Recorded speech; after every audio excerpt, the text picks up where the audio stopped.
The Blue Door by Tina the Rose, aka Quacky Kawaka. I found this letter in an ancient desk. I hope you all can make more sense of it than I can. I love my late husband. He was the light of my life.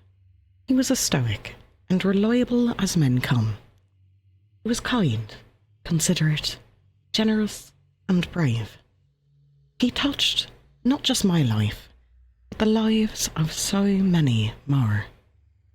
He was a good man. However, what he bequeathed me after his departure has cost me many nights of sleep. My dreams are plagued by that blue door, that door to the deepest depths. I love my late husband, but I also hate him for what he and his family have burdened me with. I feel a great guilt for my conflicted feelings. He has been my lifelong companion since my parents were killed for the simple crime of feeding poor souls from the chains of slavery. They were shot by gunslingers while smuggling a black family into Union States. Their deaths were quickly avenged by the couple who would become my adoptive parents. They were a French family. Their son was named Louis. We had been engaged since the day of our birth. Louis and I spent almost every day together after my parents' deaths. He was a well-read boy and would tell me fantastical stories of knights, dragons, and ghosts. He was quite imaginative too, and was a fantastic writer. He had many works published in various publications.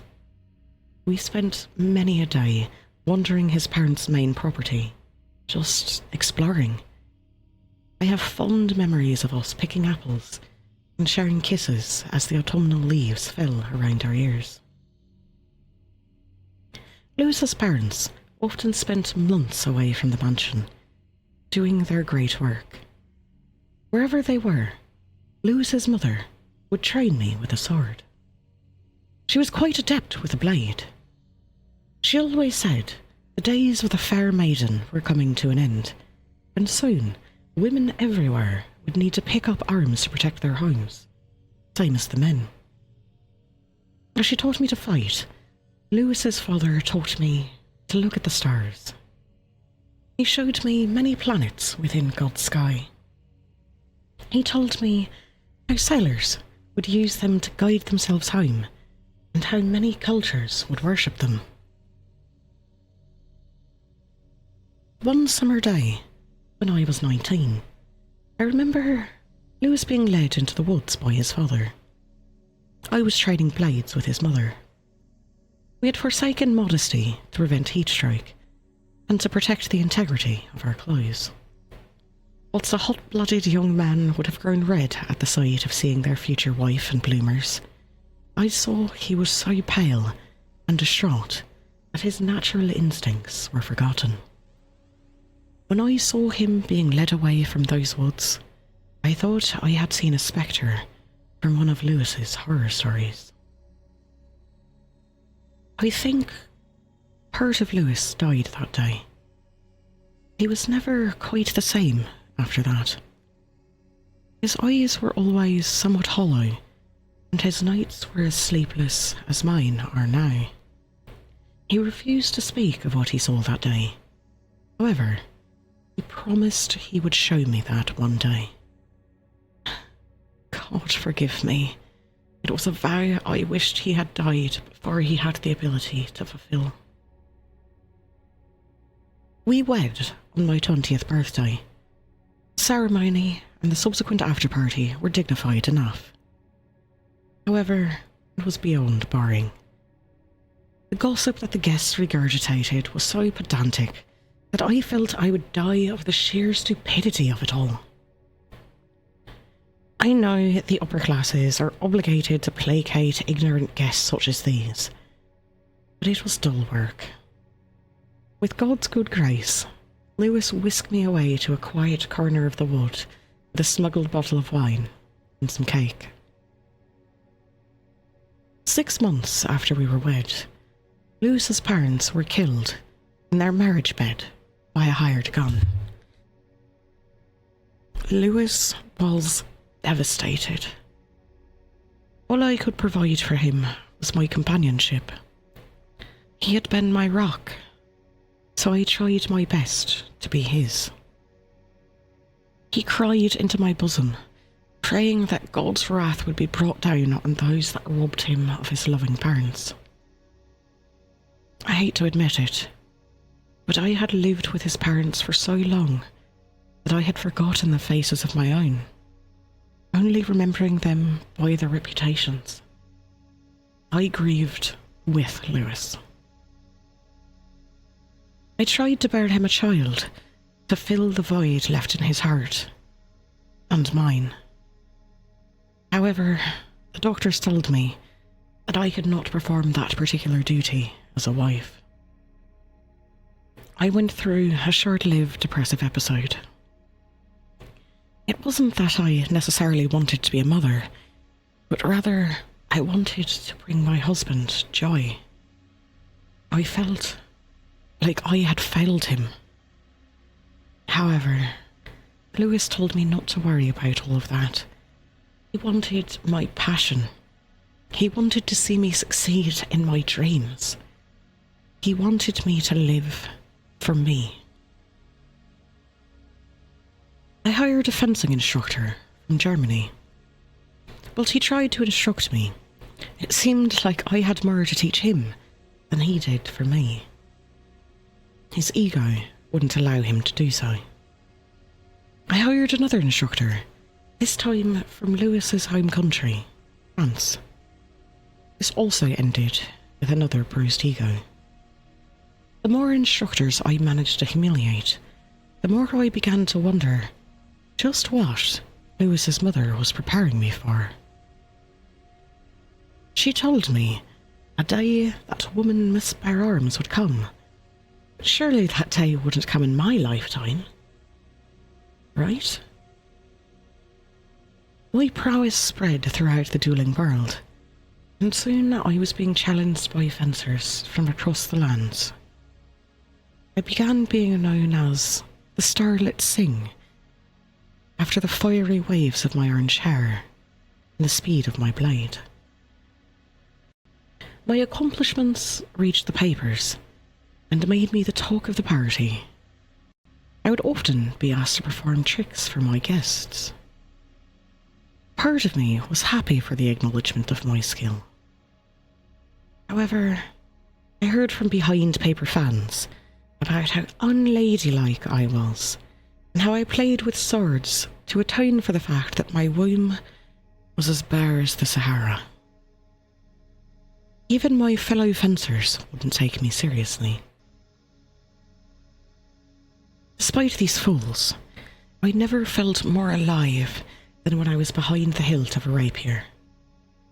I began to collect swords from all over the world, reveling in how peculiar the ignorant would find me.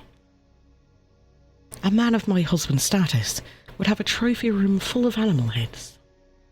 However, he reserved that room for my collection. Years into our happy marriage, civil war began to brew. Lewis joined the army to follow in the footsteps of not only his parents, but mine. The penultimate night before he departed for the front lines, he took my hand and led me towards the tree line. He and I wore our swords on our waist. He had insisted. I promised you that I would show you what my father showed me all those years ago. Lewis spoke to me in a solemn tone as we walked, stepping over overgrown roots as we did, guided only by the lantern he carried. We could see a primal fear in his eyes. They were like the eyes of a cat upon hearing the growl of a dog. My love, We don't need to do this now. I tried to comfort him, squeezing his hand tightly. I leave for the border the day after tomorrow. Should I die, I want you to know the secret my father kept when my family first moved to this country. Lewis grabbed my arm. We moved further into the woods than we'd ever dared to do as children. You will not die. God will not allow a man such as yourself to do so. Yours is a noble cause, and just cause. I tried to reassure him.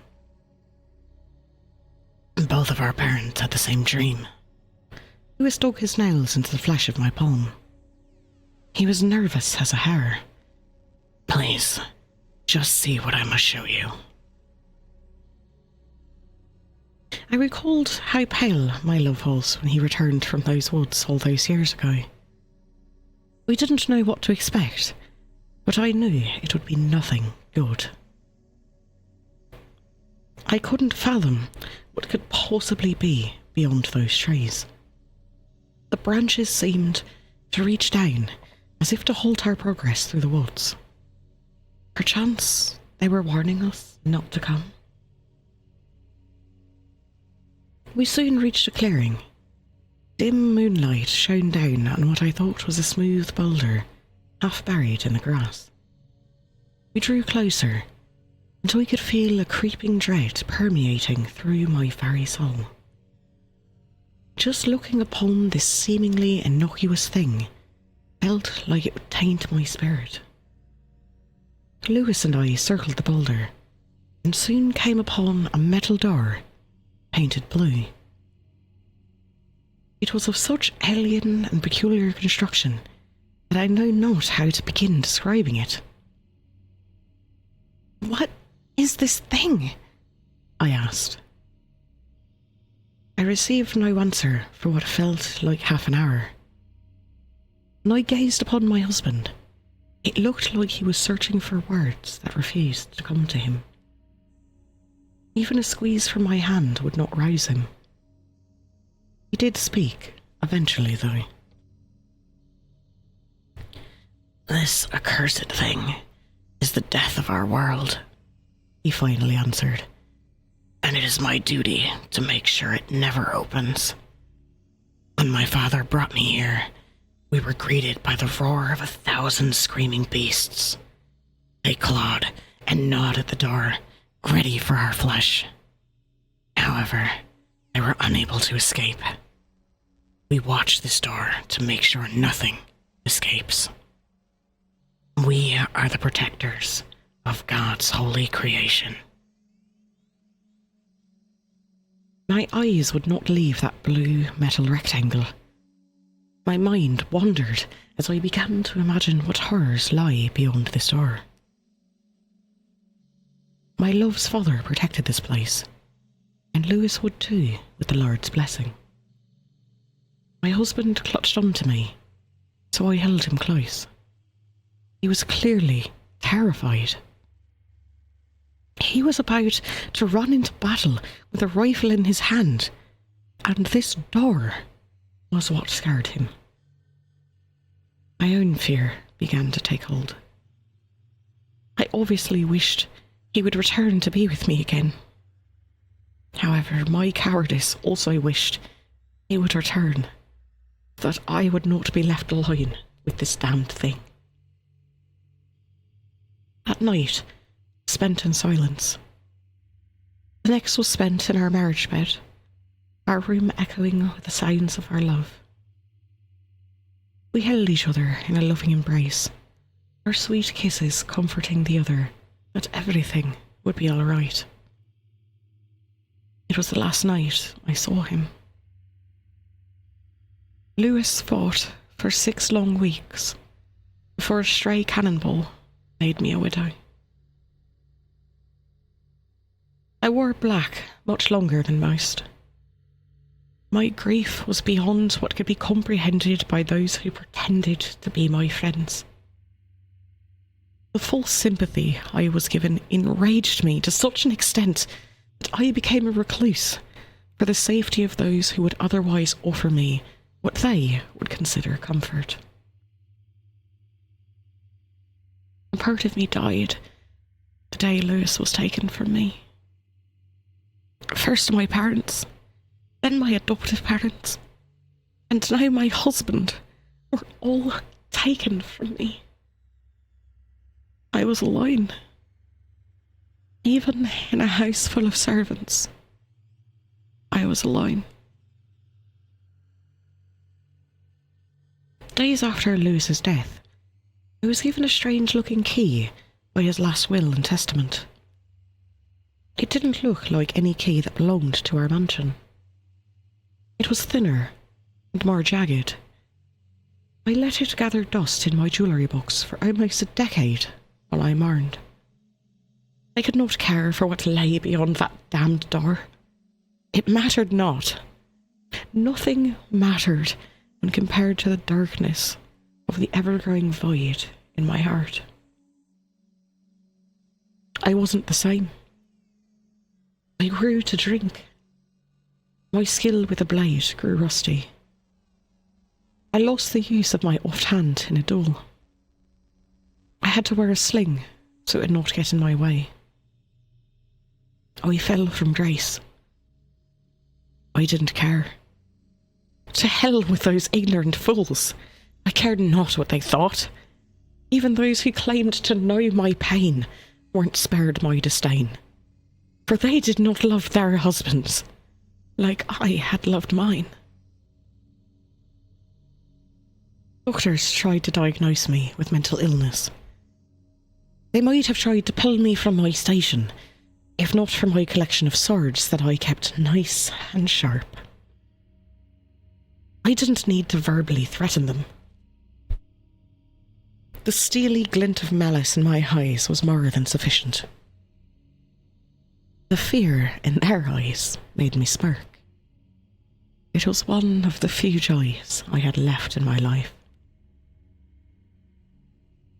I might have forgotten about the door if I hadn't thrown a bottle at my own reflection. The crash knocked my jewellery box off the bureau and awoke the butler. As he cleaned the debris, I noticed that key. On that fateful night, I no longer saw it as a key to ruin. I saw it was a key to an end to this nightmare. Emboldened by drink, I strapped a sword to my hip and stormed off through the woods.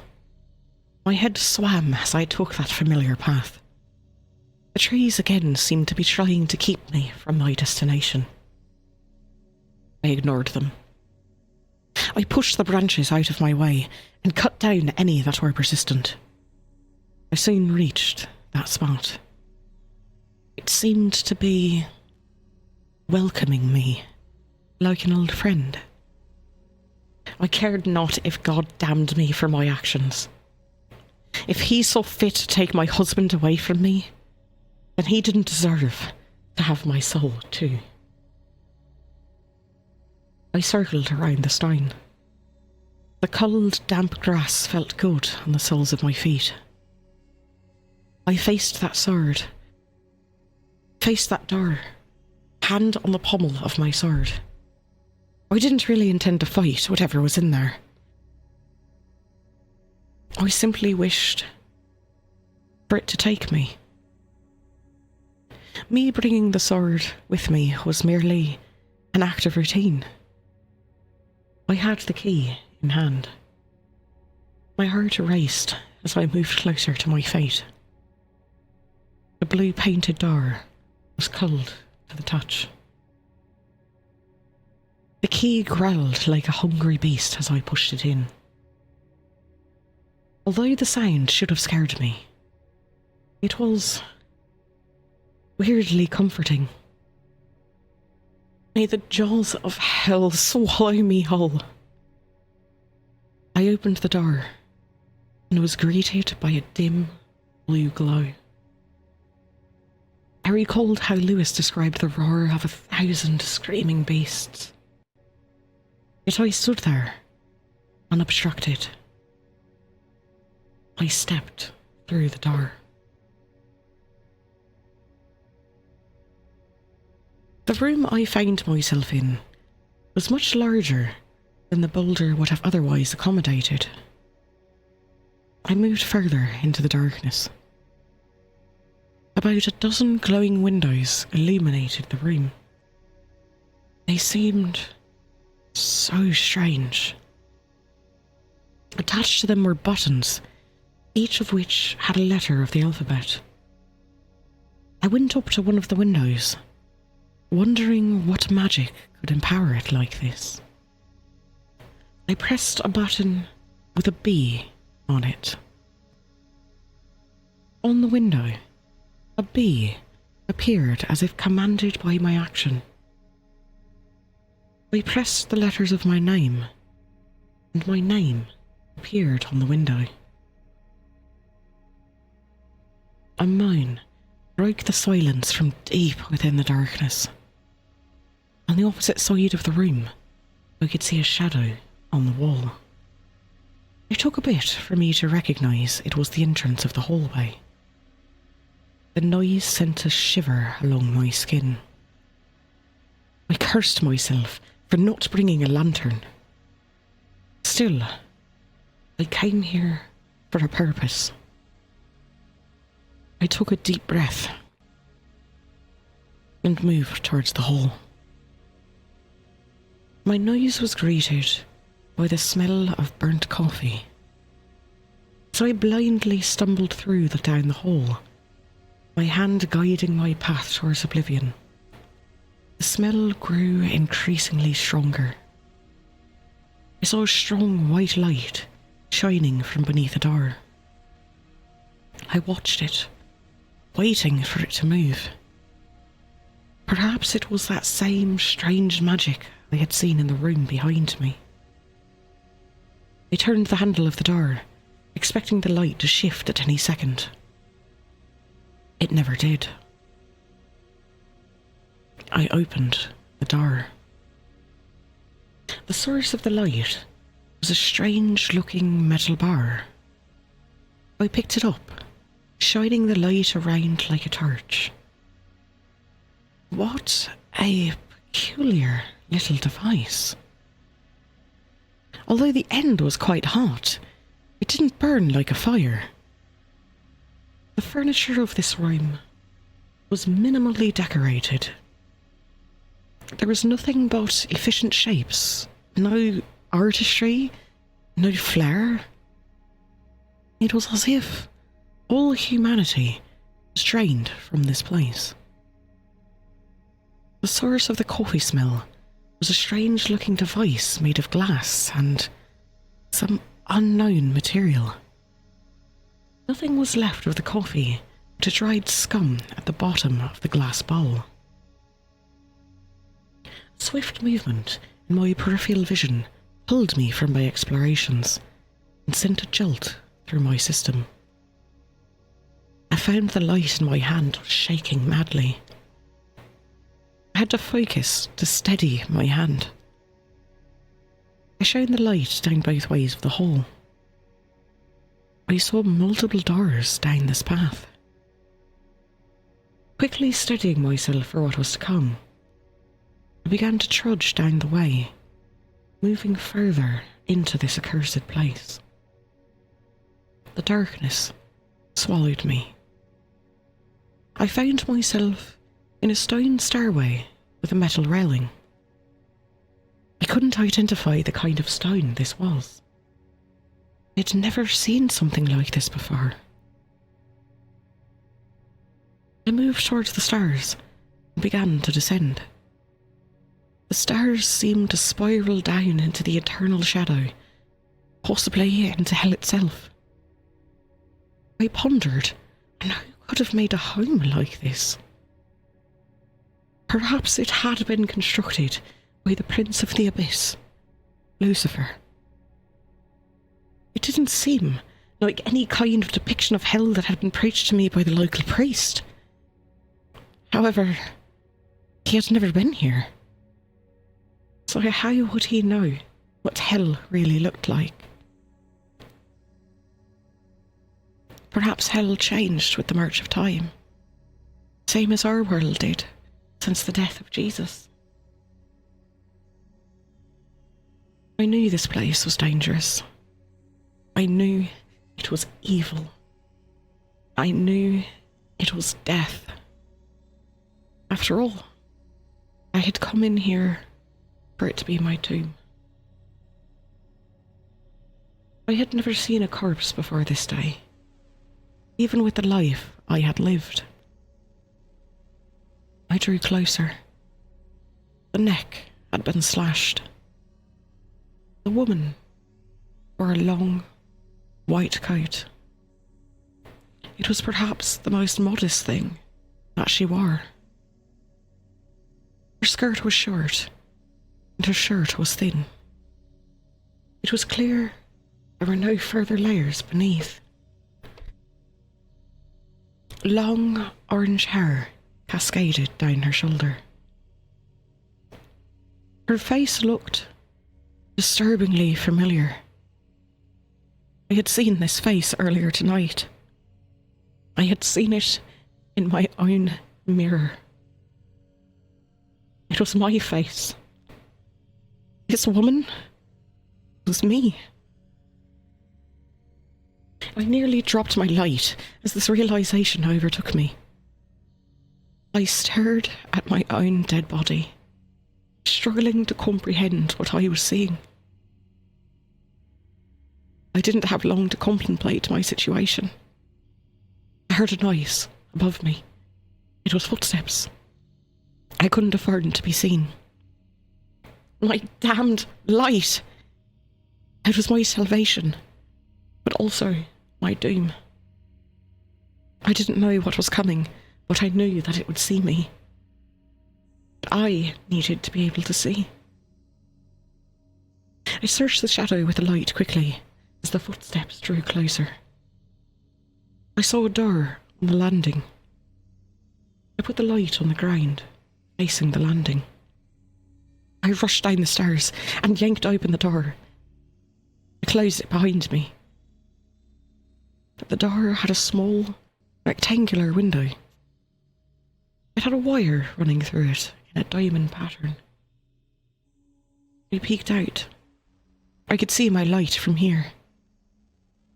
A moment later, the footsteps reached the landing where the light and my corpse were. We could hear a heavy breathing coming from that direction. It sounded laboured. The one reasonable seemed in pain and made little whining moans. It muttered to itself.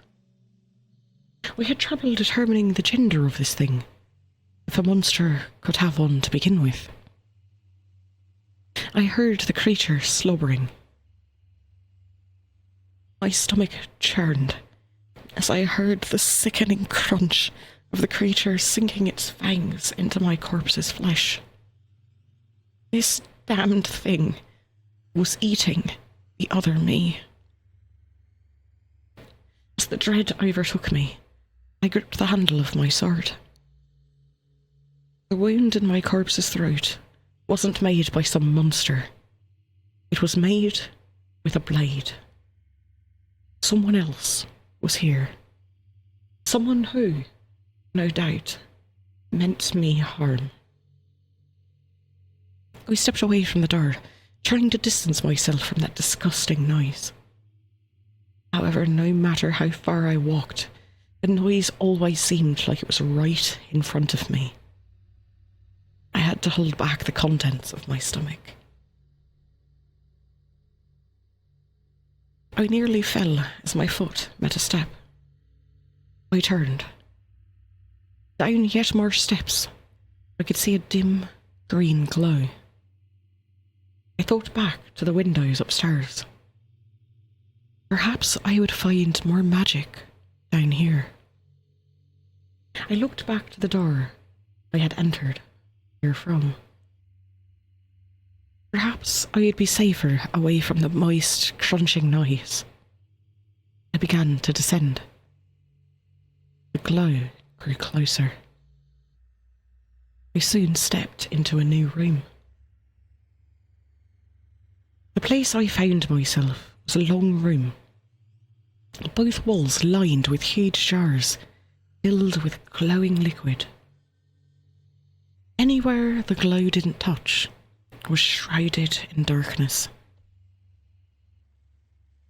In the jar closest to me was the preserved remains of an unborn babe, no doubt caught from its mother's belly.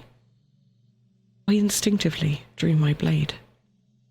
I'd almost forgotten that I had brought it with me in this disgusting place. My eyes wandered to the other jars.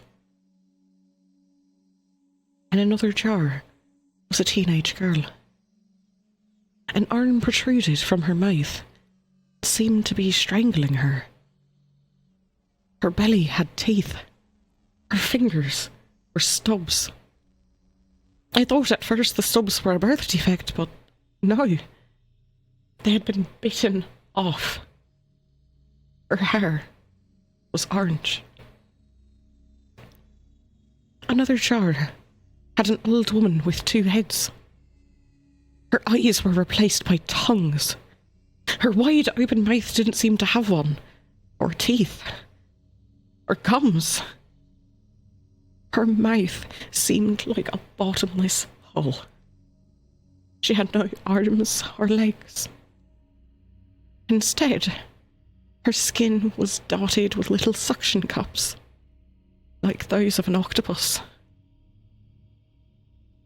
The last one I could stomach to look at was a woman just a bit younger than I was. She had 4 arms growing out of her back. The arms she was supposed to have seemed to have been fused to her chest as if her body was a straitjacket. Her legs bent backwards. Her nose and lips were non-existent. And again, her hair was orange. All of these twisted monstrosities were me. Every single one of these was a perversion of not only nature, but of my own form. This was hell. So this was why Lewis heard screaming monsters and I didn't. This wasn't just hell. This was my hell. Would I become one of these twisted mockeries of life? No, I wouldn't allow myself to be taken. This place wouldn't be my fate. I had to get out of here. The door above me opened. There wasn't another door out of here. I was trapped. I slipped into the darkness quickly as I heard shuffling creeping downwards and towards my location. The noise grew louder and louder. We could hear mumbling and pained moaning. The beast sounded large, almost as big as a bear. I had long since sobered up. I kept myself curled up, sword in hand, ready to strike. The sight that invaded my vision left a stain on my soul. The creature was hunched over, its hands dragging along the floor. I could see 2 of my face on its shoulder blades, chewing on the orange hair.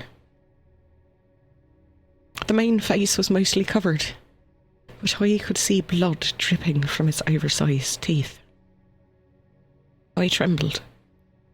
I didn't know if I could take this monster in a duel, especially with only one hand. No, I had to be stealthy. The monster trudged further into the room, sniffing the air. I knew it would be able to smell my fear. It paused near me. I held my breath, my hand covering my nose, my mouth. It turned in my direction. Its eyes were blank. It had to be blind. It sniffed. Its breath smelt of rotten flesh.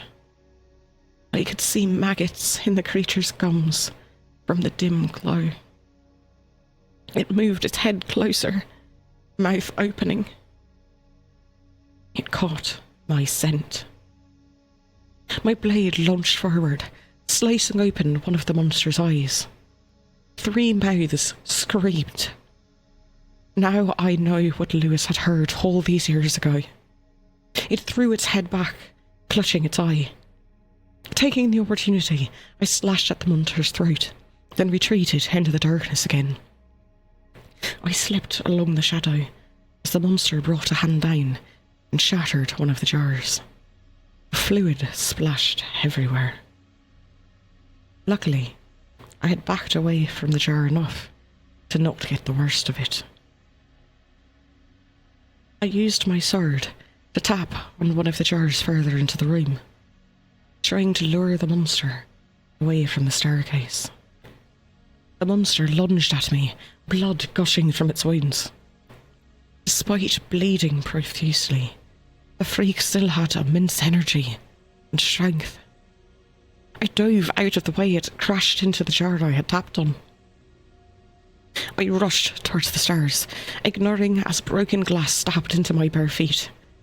I tore my way upwards, ignoring the beast behind me. I rushed down the hall. I could see my light from the doorway. The monster was ascending behind me. The glass dug deeper into my feet. I cursed my own stupidity, but kept running regardless. The creature was getting closer. I could practically feel its rotten breath on the back of my neck. The hall shook as it bounded in my direction. I could hear the screaming of the mouths on its back. I burst through the door and dove to the left. The monster didn't have time to correct its course. It careened over the railing, falling into the abyss. The screaming grew more and more distant. I heard bone crunching as it smacked into the railing. The noises very quickly descended into nothingness. I was enveloped in silence once again. I limped up the stairs from one landing to the next and picked up my light. I tucked it in the armpit of my useless arm so I could hold on to the sword. I didn't want to think about what had happened to my corpse. I didn't shine my light on it. I didn't want to know. I just had to get out of here. I just hoped he would show me mercy and allow me to leave this place. I found myself in the room with the windows again. I trudged forward. Sunlight shined through the door. I looked at the sun, breathing heavily. I pushed my way through. I found myself on God's green earth once more. Desperately, I slammed the door behind me and locked it as fast as I could. The doctor examined my wounds. He was more worried about my mental state. I think he knew better than to try something, even in my injured state. He helped me recover. I walked with a limp from that day forward. I mourned Abraham Lincoln's death, along with the rest of the country. I eventually stopped wearing black and accepted guests into my home once more. I was more discerning with who I accepted as guests. I took on students and trained them in the art of the sword. I spoke of a day where everyone, regardless of gender, would need to pick up arms to defend their homes. It was the same thing that Lewis's mum would tell me. I still miss Lewis. Even though I remarried, He will still be my one true love. As time marched forward, new inventions came to light. The typewriter reminded me of those glowing blue windows I saw. And later, the electric light bulb reminded me of the tube that lit my way in that hellhole. The world would one day begin to look like that hole. Perhaps it was my fault. Perhaps I let something out when I went in there, and now its corruption was spreading through the land. I try not to think about that. I find it difficult to do so. Every now and then, I can see something speed through my peripheral vision. Even now, as I write this, I can hear a heavy breathing outside of my bedroom door, whilst my new husband is away on business. I have my sword and a pistol with me. God, I'm sorry for what I have done. Please, show me mercy.